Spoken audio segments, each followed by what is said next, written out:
हरे कृष्ण। दूसरा श्लोक है श्री भगवान वाच कुतस्त्वाकस्मलमिदं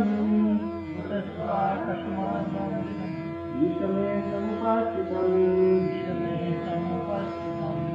नारदोषं स्वर्गं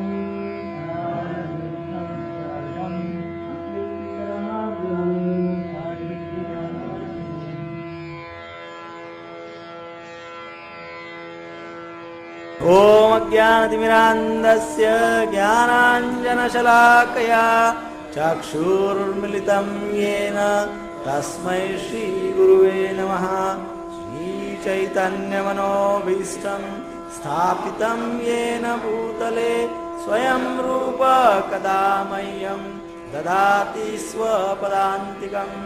वन्देऽहं श्रीगुरौ श्रीयुतपदकमलं श्रीगुरोन् वैष्णवांश्च श्रीरूपं साग्रजातं सहगण रघुनाथान्वितं तं सजीवं साद्वैतं सावधूतं परिजनसहितं कृष्णचैतन्यदेवं श्रीराधाकृष्णपादान् सहगण ललिता श्रीविशाखान्वितंश्च।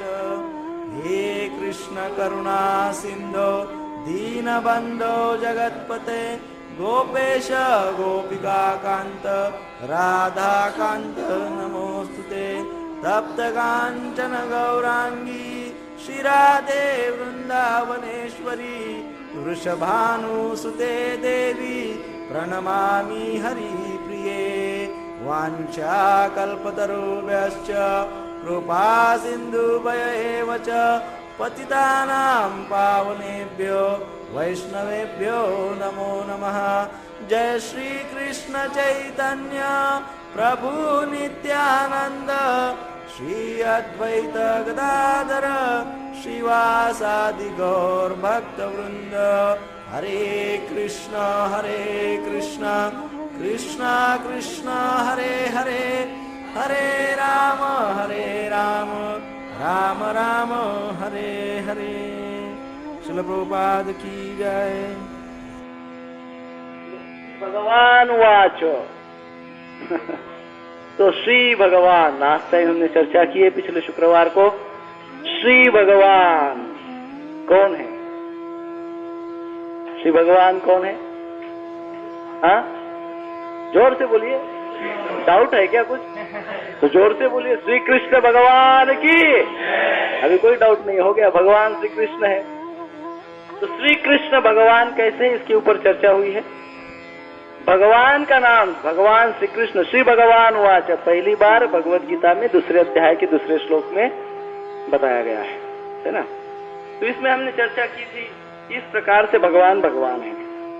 भगवान को, कृष्ण को भगवान क्यों कहते हैं, है ना। उनके षड ऐश्वर्य परिपूर्णम, 6 ऐश्वर्यों की चर्चा हुई थी लास्ट समय। और रूप गोस्वामी पाद ने जो व्याख्या की है और अनेक आचार्यों ने जो कुछ कहा है, पराशर मुनि, इन सभी की आचार्यों की व्याख्या है, उनके ऊपर चर्चा हुई है। और भगवान मतलब भगवान और भगवान की शक्ति श्री के बारे में और डिटेल चर्चा और विस्तार से चर्चा 7 और 13 अध्याय में होगी। 7वें अध्याय में और 13 अध्याय में भगवान की विभूति शक्तियां क्या है उसके ऊपर और विस्तार से चर्चा होगी। जीव गोस्वामी ने जो व्याख्या की है भगवान की, उसके ऊपर हमारी चर्चा हो गई है। तो इस प्रकार से कंफर्म हो गया है कि भगवान कृष्ण है, कृष्ण भगवान है। अभी पूरी भगवत गीता का क्लास पूरा खत्म होने तक और उसके बाद पूरे जीवन भर आपको कभी शंका नहीं आनी चाहिए कि भगवान कौन है। सोचना नहीं चाहिए, सोच में पड़ना नहीं चाहिए। कौन भगवान है? कृष्ण भगवान। That's it, no further discussion. कोई तर्क वितर्क नहीं, कोई लॉजिक नहीं, कुछ नहीं। केवल श्रद्धा, भाव, ज्ञान जो कुछ भी है सब उसका सारा सार मतलब भगवान श्री कृष्ण। तो इस श्लोक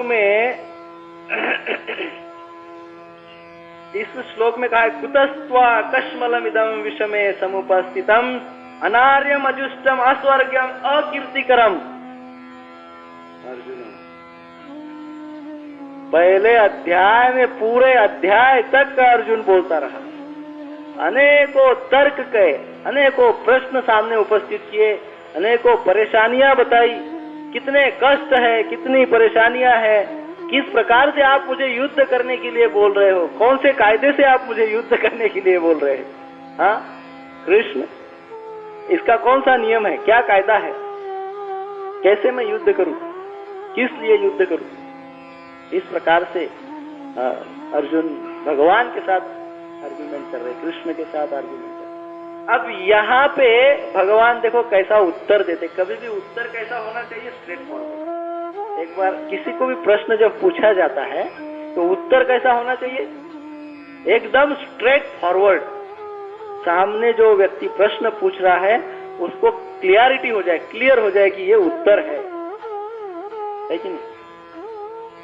एक बार इंडिया और पाकिस्तान की मैच हो रही थी, बहुत पहले के जमाने में, हम 15-20 साल पहले कभी कभी क्रिकेट सुनते थे, देखते थे कभी थोड़ा बहुत, पूरे टाइम तो कभी नहीं देखे, पर कोई एनालिसिस हो रहा है तो देखो क्या बोल रहे हैं कोई।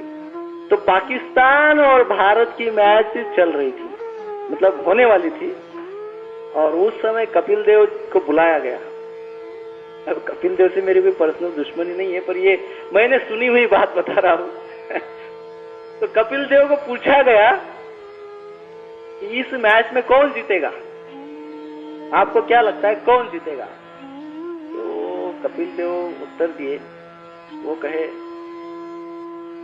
यदि भारतीय टीम ने बहुत अच्छी बैटिंग की, 2-4 बैटिंग लोगों के नाम दिए, अब मैं तो भूल गया, उन लोगों ने यदि अच्छा परफॉर्मेंस किया और अच्छी बैटिंग की तो इंडिया की जीत निश्चित है, भारत जीतेगा। अच्छा, अरे वाह। और यदि पाकिस्तानी प्लेयर्स में से उन लोगों ने बॉलिंग बहुत अच्छी की तो पाकिस्तान जीतेगा। आपको क्या समझा इसमें से, कौन जीतेगा ये प्रश्न है, उत्तर क्या है, कंफ्यूजन। क्योंकि इतना बड़ा एक्सपर्ट है, वही बता रहे कि ये शायद ये दो तो जीत नहीं सकते, दोनों जीतेंगे, कोई तो एक जीतेगा। तो कभी भी उत्तर ऐसा देते वक्त लॉजिकल, कभी संसारिक जीवन, भौतिक जीवन में भी उत्तर देते वक्त या तो उत्तर मत दीजिए, और उत्तर देना है तो सामने वाले का जो कंफ्यूजन है उसको दूर कीजिए, नहीं तो उत्तर मत दीजिए, बोले कि नेक्स्ट टाइम दूंगा। पर इस प्रकार से उत्तर नहीं देना चाहिए। आध्यात्मिक जीवन के लिए विशेषकर ऐसे उत्तर नहीं देने चाहिए। भौतिक जीवन में चल जाते हैं लोग, तालम ताल करते हैं। तो यहाँ पे अर्जुन ने इतने प्रश्न पूछे तो भगवान है, कैसे उत्तर देंगे वो, भगवान कैसे उत्तर देंगे, स्ट्रेट फॉरवर्ड। प्रभुपाद महाराज इसलिए हमेशा बोलते हैं भक्तों ने हमेशा स्ट्रेट फॉरवर्ड रहना चाहिए, सीधा सच्चा रहना चाहिए, मन में जो है सीधा बोलना चाहिए। ज्यादा से ज्यादा प्रयास करना चाहिए कि मुझे कुछ मैनिपुलेशन, एडजस्टमेंट ऐसा न करना पड़े, जो मन में, जो हृदय में है वो बात बोल दीजिए। अब यहाँ भगवान को पहले अध्याय का 27वें श्लोक में करुणा, क्या है पहले अध्याय का 27वां श्लोक, 1.27 देखिए, बोलिए 1.27, इसमें क्या कहा है,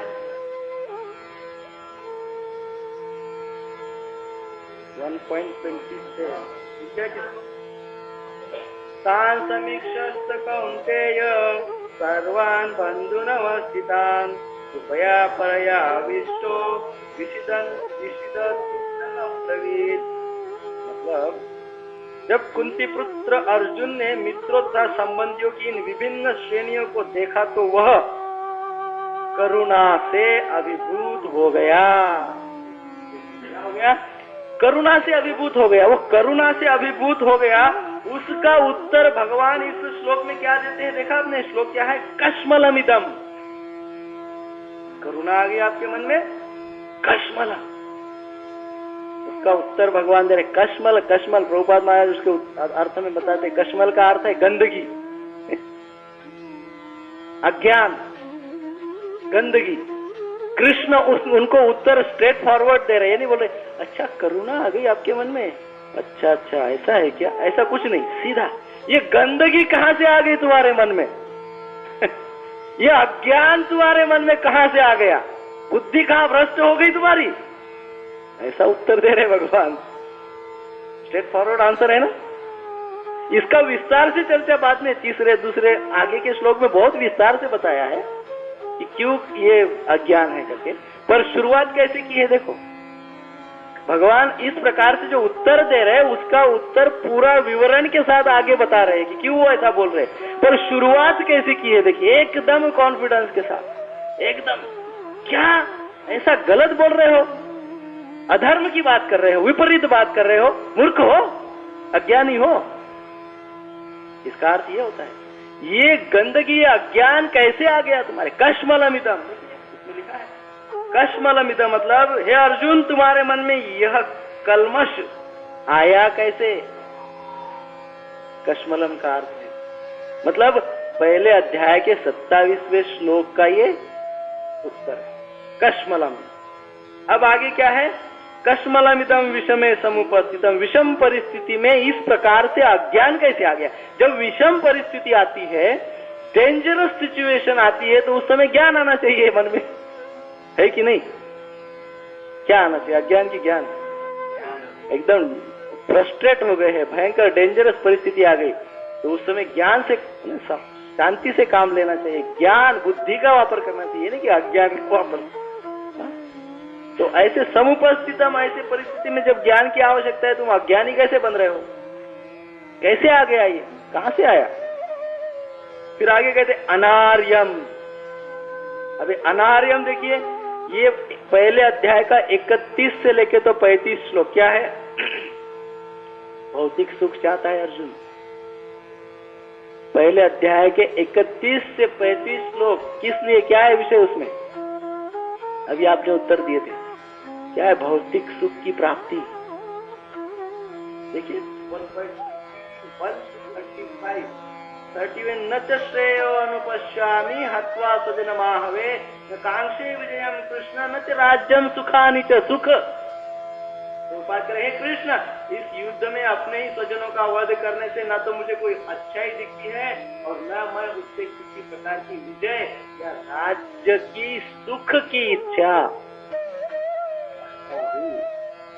इस प्रकार से आगे ये कितने श्लोक है, 4 श्लोक है, जिसमें अर्जुन बताता है सुख मुझे कैसे मिल सकता है ऐसा करने से। इस प्रकार से मैं युद्ध करूंगा तो सुख कहां मिलेगा, राज्य का सुख कैसे मिलेगा, सब लोग मर जाएंगे। तो भगवान उसका उत्तर क्या देते हैं, ये इस टाइप से तुम बात कर रहे हो, ये पूरी तुम्हारी बात अनार्यम।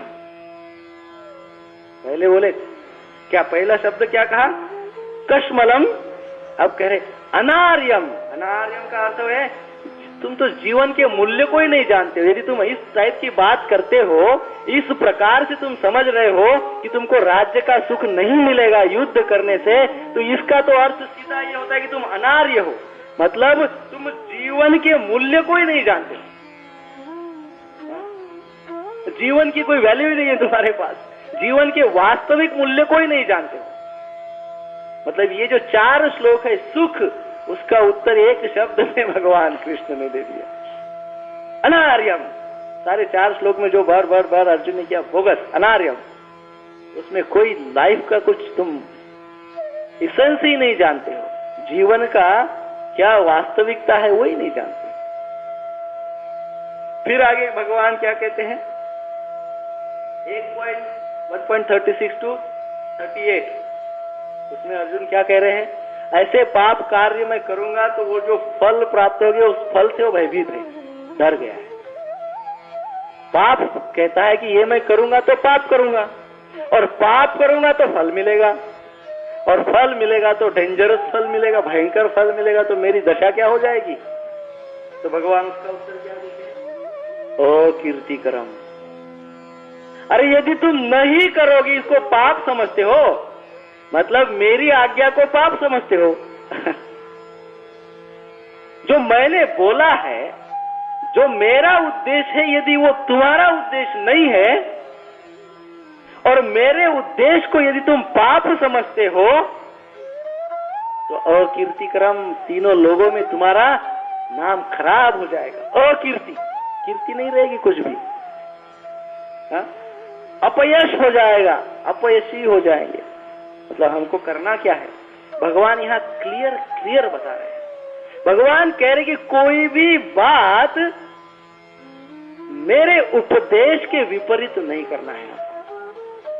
यदि करोगे 100% आपको फेल्योर आएगा। ये भगवान कह रहे हैं, अपयश, फेल्योर भी आएगा और तीनों लोगों में अकीर्ति, नाम खराब हो जाएगा। सब लोग नाम से डरते हैं अपने, है ना। हम लोग अपने स्वयं के नाम से ज्यादा डरते हैं, नाम खराब नहीं होना चाहिए। भगवान बोले वही खराब कर दूंगा। यदि तुम ऐसा समझते हो कि ये कार्य पाप कार्य है, मेरे उपदेश, मेरे इंस्ट्रक्शन, शास्त्र यदि ये गलत है, इसको पाप समझते हो, तो क्या हो जाएगा? तुम्हारी अपकीर्ति हो जाएगी, भ्रष्ट हो जाओगे, अपयश प्राप्त हो जाएगा। इसलिए युद्ध करो। पर ये आगे बोलेंगे, अभी नहीं बोल रहे। युद्ध करने की पहले तो चिल्ला रहे हैं, मतलब हम कहते हैं ना, चस्टाइजमेंट बोल रहे। अर्जुन कैसे हो, इस प्रकार से अज्ञान आ गया क्या? तुम जिन बातों का कह रहे हो कि ऐसे से पाप सुख हो जाएगा, सुख तो क्या है, ये तो जीवन के मूल्य को ही तुम नहीं जानते हो। अच्छा ठीक है, दूसरी बात तुम कह रहे हो, क्या कह रहे हो? पाप का फल मिलेगा, भयंकर डरावना फल मिलेगा, भयंकर फल मिलेगा। अरे पाप का फल क्या मिलेगा? ये काम यदि नहीं करोगे तो तुम्हारी अपकीर्ति सारे संसार में हो जाएगी, नाम खराब हो जाएगा। अर्जुन मतलब स्वच्छ, श्वेत। अर्जुन इस शब्द का अर्थ है श्वेत, शुभ्र, जिसके कैरेक्टर पे कोई दाग नहीं है, चरित्र, शुभ्र चरित्र, शुद्ध चरित्र। और यदि तुम ऐसा करोगे तो क्या हो जाएगा? तुम्हारा नाम खोटा हो जाएगा। अर्जुन ये नाम खोटा हो जाएगा, फेल हो जाओगे तुम संसार की इन सब बातों से। इन सब भ्रम में मत पड़ो। तीसरा शब्द क्या है? 39 से 43, उसमें अर्जुन कहता है वंश परंपरा का नाश हो जाएगा तो कैसा हो जाएगा, है ना। ये क्या है? 39 से 43 बहुत प्रश्न। 39 में कहते हैं कुलक्षय प्रणश्यन्ति कुल धर्मा सनातन धर्मे नस्ते कुलम कुलस्त धर्मा विभवति। कुल का नाश होने पर सनातन कुल परंपरा नष्ट हो जाती है और इस तरह शेष कुल भी अधर्म में आवृत्त हो जाता है। फिर आगे के श्लोक में कहते हैं, हे कृष्ण, जब कुल में अधर्म प्रमुख होता है तो कुल की क्रियाएं दूषित हो जाती है और स्त्रीत्व के पतन से ही वृष्णिवंशी अवांछित संतानें उत्पन्न होती है और संकर हो जाता है। संकरो नरकायेव। इतने प्रकार के प्रॉब्लम्स यहाँ पे बता रहे हैं। इस प्रकार से वंश परंपरा खत्म हो जाती है। यहाँ पे भी हम एक बात देख सकते हैं कि यहाँ हमने देखा, उस समय चर्चा किया था तब, कि स्त्री और वृद्ध जो एक्सपीरियंस्ड लोग हैं, इनका बहुत महात्म्य, इसका अर्थ ये कि बहुत महत्व के पिलर है, जिसका अर्थ पिलर ऑफ ह्यूमन सोसाइटी। मनुष्य जीवन, मनुष्य धर्म के इसके, यदि मनुष्य धर्म का पालन करना है, ठीक से नीति शास्त्र के ऊपर आधारित मनुष्य जीवन जीना है, तो स्त्री, वृद्ध, बालक, इन सब का ध्यान से आदर करना होगा, है ना। यहाँ पे ये अर्जुन इसी को कहते हैं, संकरो नरकाय। यदि ऐसा नहीं होता है तो संकर हो जाता है और पूरा समाज अस्त हो जाता है, वंश परंपरा नष्ट हो जाती है। पर इसके भी ऊपर कुछ बात है ना। केवल इतनी भौतिक स्तर पे इस संसार की बातें करते रहे और ऐसे में यदि युद्ध न करे और राक्षस लोग राजे बन जाए तो कोई भी धर्म का पालन नहीं होगा। फॉरगेट अबाउट वंश परंपरा और कुल धर्म। यहाँ पे तो कुल धर्म की बात अर्जुन कह रहे, परंतु यदि इस प्रकार से दुर्योधन और दुशासन और शकुनी राजे बन गए तो कौन से धर्म का पालन होगा? कुल धर्म तो बहुत दूर की बात है, साधे साधारण मनुष्य धर्म का भी पालन होना मुश्किल। इसलिए भगवान बोल रहे कि पहले धर्म ये है कि राक्षसों को खत्म करो। और तुम यहाँ क्या कह रहे हो? वंश परंपरा नाश हो जाएगी। भगवान उत्तर में कहते अस्वर्ग्यम। इस श्लोक का उत्तर है ना, क्या है? अनार्यम अजुष्टम अस्वर्ग्यम। अस्वर्गम कह रहे हैं भगवान। तो अस्वर्गम मतलब तुम यदि वंश परंपरा का नाश होने से डरोगे और राक्षसों को राजा बनने दोगे तो क्या होगा? हाँ, नरक के नीचे ही बन जाएगा, जाने की क्या आवश्यकता है। शंकरो नरका, ये वो कह रहे कि शंकर से नरक हो जाएगा। अरे क्या नरक, शंकर से नरक हो जाएगा? ऐसे ही हो जाएगा।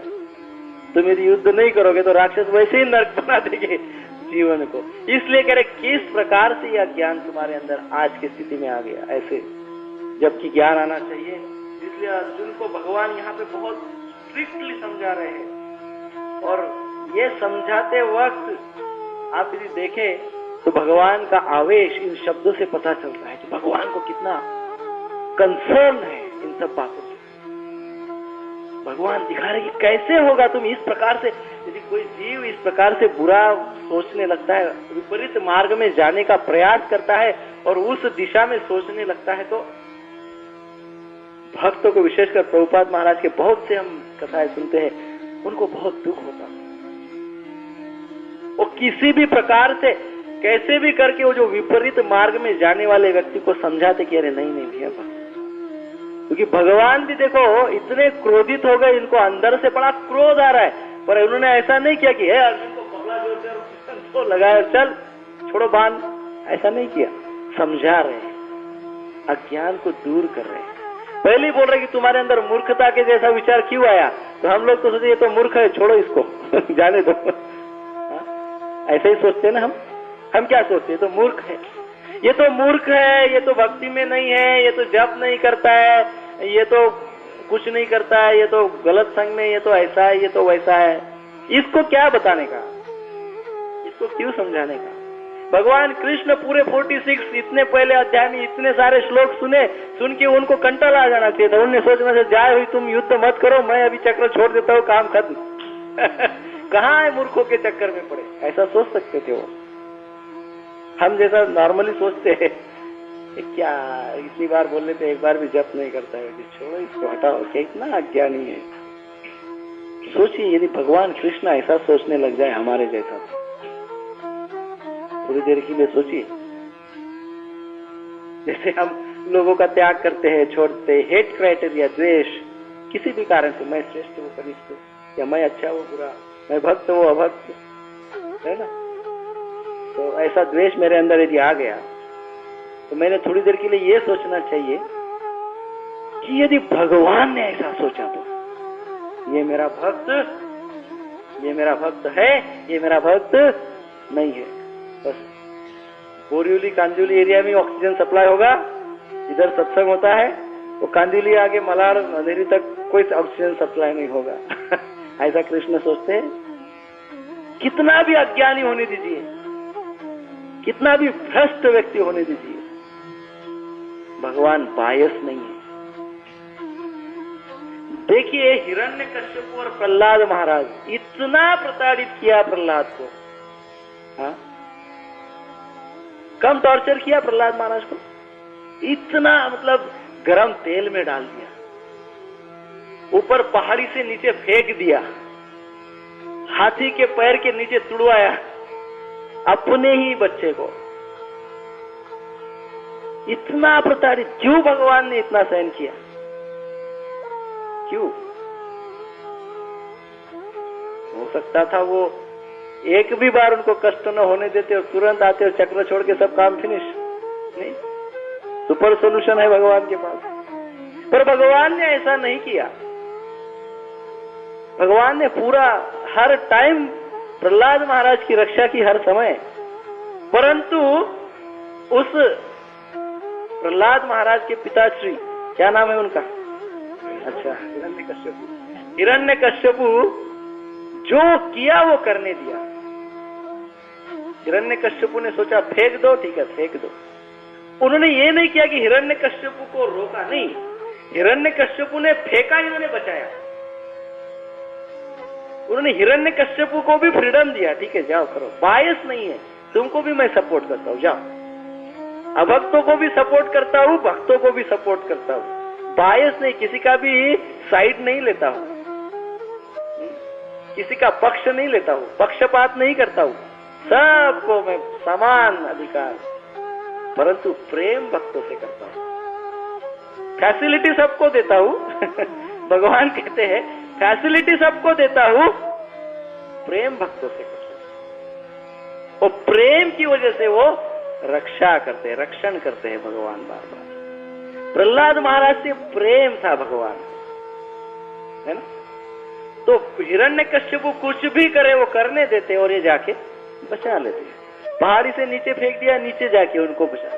लेकिन जब बहुत ही ज्यादा अत्याचार बढ़ गए भक्त के ऊपर, टू मच, बहुत ज्यादा हो गया, तब जाके भगवान पक्षपात करते हैं, नहीं तो नहीं करते। कोई अभक्त बहुत ही ज्यादा टॉर्चर करने लग जाए, बहुत ही ज्यादा। अब कंस ने कितना भगवान कृष्ण के ऊपर राक्षसों को छोड़ा, बचपन से 3 महीने के थे, 3 महीने के 7 दिन से, बचपन से, जन्म होते से ही कितना टॉर्चर किया भगवान ने। उसको वो भी मेरा उसको भी मुझे सप्लाई देना है ना, भले ही अभक्त क्यों ना है, पर उसको भी मुझे मेरी कृपा देना है, उसको भी मुझे प्रेम देना है, पर वो ले नहीं रहा है। तो ठीक है, कम से कम उसको कुछ फैसिलिटी तो दे देगा। मैं प्रेम देने के लिए तैयार हूं, मैं राक्षसों को भी प्रेम दे सकता हूं, भगवान कहते हैं, परंतु वो लेते नहीं है, इसलिए उनको केवल फैसिलिटी दे देता हूं। नहीं भाई लो, ये फैसिलिटी लो, एंजॉय करो, पर उस फैसिलिटी को लेके बहुत समय तक मिसयूज मत करो। 1-2 बार मिसयूज को भी भगवान माफ कर देते, जाने दो शिशुपाल, मिसयूज जाने दो, ठीक, कोई बात नहीं, चलने दो। परंतु मिसयूज का जब एक लिमिट, मर्यादा समाप्त हो जाती है, तो उनको फिर क्या है, चक्र ही निकालना पड़ता है, कोई इलाज नहीं। कभी चक्र निकालते हैं, कभी नरसिंह रूप ले लेते हैं, कभी कोई रूप लेते हैं, कभी कोई रूप लेते हैं, एनी रूप, कुछ भी रूप लेते हैं, जिस प्रकार से उनको, है ना, उस अपने भक्तों के वचन को जैसे पूर्ण करना होता है, उस प्रकार से अपने भक्तों को जो रूप प्रसन्न करता है वो रूप ले लेते हैं। कोई पूछता है कि भगवान के इतने सारे रूप क्यों है, भगवान इतने नाम है, इतने रूप है, क्यों है? क्यों? क्योंकि इतने सारे भक्त हैं और इतने सारे भक्त भगवान को इतने सारे रूपों में देखना चाहते हैं, नहीं तो भगवान को लेना पड़ता है रूप, क्या करेंगे बेचारे, भक्तों के लिए करना पड़ता है। तो वास्तविक बात यह है कि भगवान बायस नहीं है, भगवान भक्त के प्रति बहुत ज्यादा पॉजिटिव है। इसलिए भक्त जब गलती करता है तो एक बार उसको धड़ाल जैसे बोल देते हैं। कोई अभक्त को इतनी स्ट्रांग रिएक्शन नहीं आएगी, कोई भक्त को आ जाएगी, अरे वो अभक्त हो गया, उसको रिएक्शन नहीं, मुझे इतनी जोरदार रिएक्शन। वो रिएक्शन इसलिए कि भगवान हमसे ज्यादा प्रेम करते, भक्तों से ज्यादा प्रेम करते, अभक्तों को फैसिलिटी दे देते हैं बाय लॉ, है ना। ओके, अभक्तों के साथ भगवान कायदे से रहते हैं। कायदा क्या कहता है, नीति शास्त्र, कायदा, वेद, कायदे से रहते हैं, और भक्तों के साथ प्रेम से रहते हैं। वो इंग्लिश में कहते हैं, महाराज हमेशा कहते हैं, in love there is no rule. प्रेम में कोई कायदा नहीं होता है। In love there is no rule and in rule there is no love. हमेशा ये ट्रू नहीं होता है, पर ज्यादातर in rule there is no love. कायदे कानून, लॉ, हम मनुष्य से ज्यादा इंपॉर्टेंट कायदा है, मनुष्य इंपॉर्टेंट नहीं, मनुष्य महत्व का नहीं है, उसका कायदा ज्यादा महत्व का है। तो ये ऐसी जगह प्रेम नहीं होता है, और भगवान भक्त के साथ प्रेम करते हैं। तो यहाँ पे हम यही देखते हैं कि अर्जुन के साथ भगवान का इतना प्रेम है, अर्जुन के ऊपर, अर्जुन भगवान के प्रेमी है, इसलिए इतने बड़े बड़े शब्द भगवान इस श्लोक में बोल रहे हैं। नहीं, कश्मलमिदं, भयंकर शब्द है, कुतस्त्वा कश्मलमिदं विषमे समुपस्थितम्। समुप, ऐसी परिस्थिति में विषम भाव कैसे आ गया? कश्मलम, अज्ञान, कोई बहुत ज्ञानी व्यक्ति है ना, बहुत ज्ञानी बुद्धिमान है, उस व्यक्ति को आप एकदम से मूर्ख नहीं बोल सकते। बोल सकते हैं कोई भी व्यक्ति, कोई बुद्धिमान व्यक्ति, उसको उसकी कोई गलती हो गई हो तो हम तुरंत उसको बोलेंगे, ए क्या मूर्ख हो, ऐसा बोल सकते। पर ऐसे ज्ञानी व्यक्ति को यदि ये बोले कि अरे तुम्हारे अंदर ये अज्ञान आ गया, तो मूर्ख बोलने जैसा ही है, और मूर्ख बोल नहीं सकते क्योंकि ज्ञानी व्यक्ति है, कभी मिस्टेक कर दिया तो उसको ऐसा ही बोला जाता है, क्योंकि अर्जुन प्रेमी भक्त है ना, भगवान के निकट है।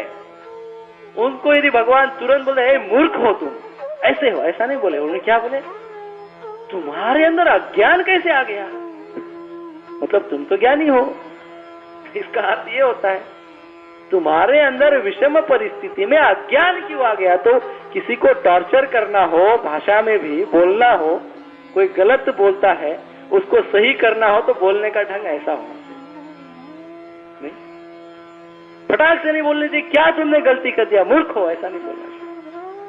अरे तुमसे कैसे गलती हो गई मतलब तुम तो कभी गलती नहीं करते हो, बड़े इंटेलिजेंट हो, ज्ञानी हो, होशियार हो, अच्छे हो। तो ऐसे व्यक्ति को थोड़ा सा लगेगा अरे हाँ मेरे से हो गई और दोबारा नहीं होगी, ऐसा वो व्यक्ति कह सकता है। अर्जुन आगे जाके बोलेगा ऐसे ही कि दोबारा गलती नहीं होगी, आप बोलो क्या करना है वही मैं करूंगा। तो ये सदाचार भी है इसमें कि किसी भी व्यक्ति को बोलना हो तो ध्यान से और बहुत स्वीट लैंग्वेज, मधुर भाषा में बोलना चाहिए, तो अपना मैसेज भी पहुंचाना चाहिए, अपना संदेश भी पहुंचाना चाहिए और मधुर भाषा में बोलना चाहिए। भगवान यहाँ मधुर भाषा में बोल रहे हैं एकदम कटु शब्द, लेकिन स्टाइल कैसा है, तरीका मधुर है। तुम्हारे अंदर ऐसी सिचुएशन में, ऐसे परिस्थिति में तुम्हारे अंदर अज्ञान कैसे क्या आ गया, ये इसको तो गंदगी कहते हैं प्रभुपाद महाराज बता रहे गंदगी, इसको तो गंदगी कहते हैं, तुम्हारे अंदर कैसा आ गया। तो इस प्रकार से इस श्लोक में ये बात बहुत महत्व की है। आज हम यही तक चर्चा करें क्योंकि आपके जो क्वेश्चन आंसर है, तो क्वेश्चन आंसर के ऊपर यदि आपको कोई प्रश्न है जो पहले क्वेश्चन पेपर दिए है, ये अभी दूसरा श्लोक लेंगे तो समय ज्यादा जाएगा, और पहले श्लोक के ऊपर लास्ट टाइम बहुत ज्यादा चर्चा हुई थी, है ना। तो एक श्लोक में पिछले या इस समय में या पिछले क्वेश्चन आंसर में या कोई भी प्रश्न हो, उस प्रश्न को आप पूछ सकते हैं। प्रश्न नहीं है तो प्रश्न होना चाहिए लेकिन प्रश्न होना चाहिए ना, प्रश्न नहीं होगा तो मुश्किल होगा, प्रश्न तो होना ही चाहिए। प्रश्न है तो उत्तर मिलेगा, प्रश्न नहीं है तो उत्तर नहीं मिलेगा इस अध्याय में भी अर्जुन आगे और प्रश्न पूछते हैं, इतना बोलने के बाद भी अर्जुन प्रश्न पूछते हैं ये भी एक लक्षण है भक्त का। गीता कौन समझ सकता है, भगवद गीता कौन पढ़ सकता है, क्वालिफिकेशन क्या है, क्या क्वालिफिकेशन को समझने का। मैंने इंट्रोडक्शन में ये प्रश्न आया, तो क्वालिफिकेशन अर्जुन में है शरणागति, भगवान का भक्त है, शरण है भगवान,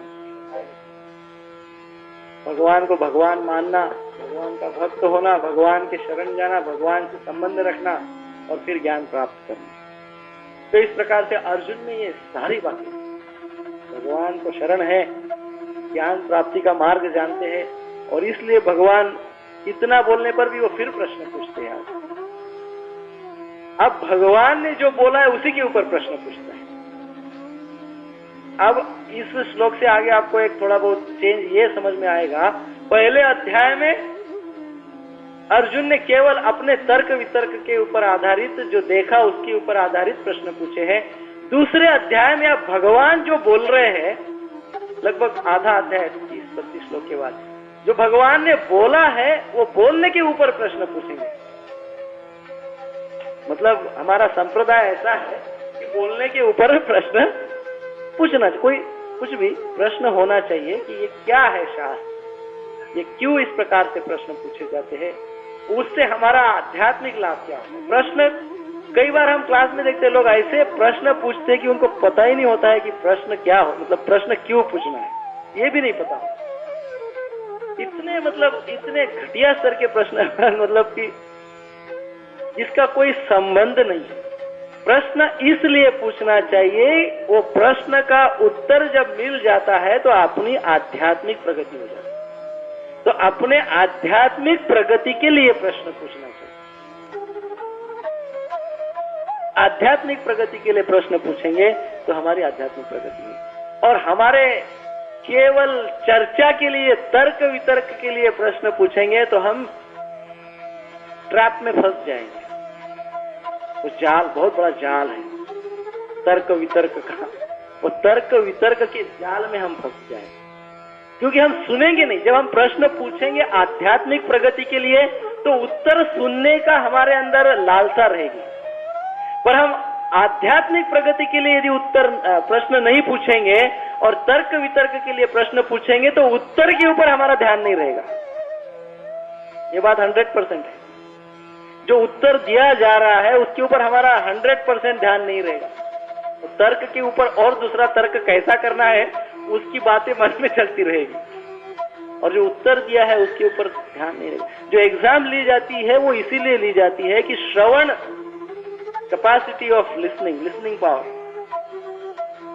और श्रवण शक्ति को समझने के लिए एग्जाम ली जाती है कि कितना श्रवण किया जा सकता है, उसके आधार पर उत्तर दिए जा सकते हैं। तो इसलिए आप सोचेंगे कि अर्जुन कितना जोरदार श्रवण कर रहे हैं, कितना परफेक्ट श्रवण हो रहा है उनका। जब प्रश्न आगे शुरू हो जाएगा, अभी तो भगवान बोलेंगे, और जब वो प्रश्न उसके ऊपर करेंगे तो आपको पता चलेगा कि कितनी बार आपको पीछे जाना पड़ेगा।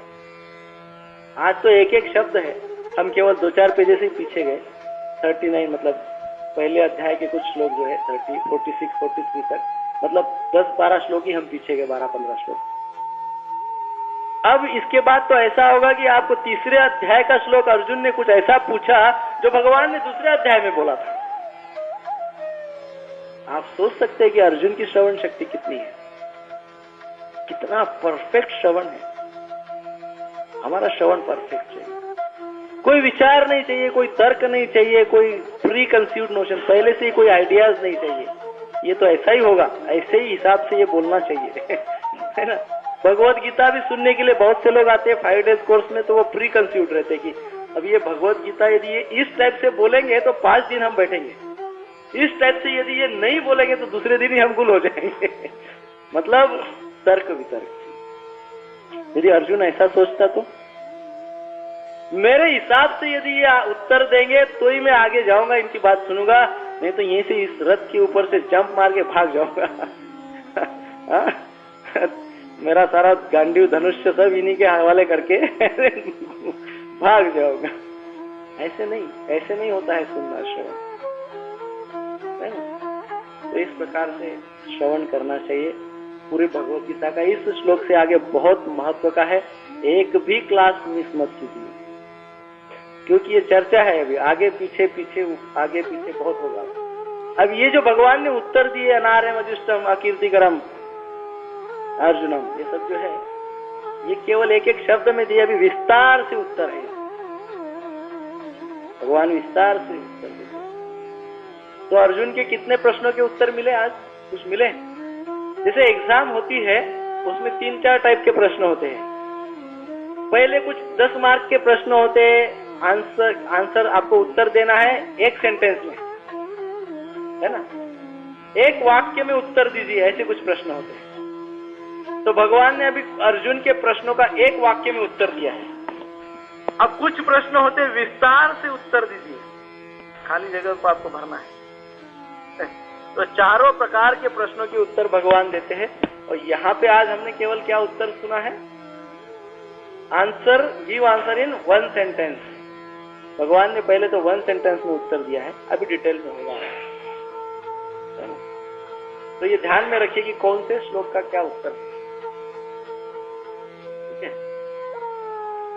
ठीक है। हरे कृष्णा कृष्णा कृष्णा हरे हरे, हरे राम राम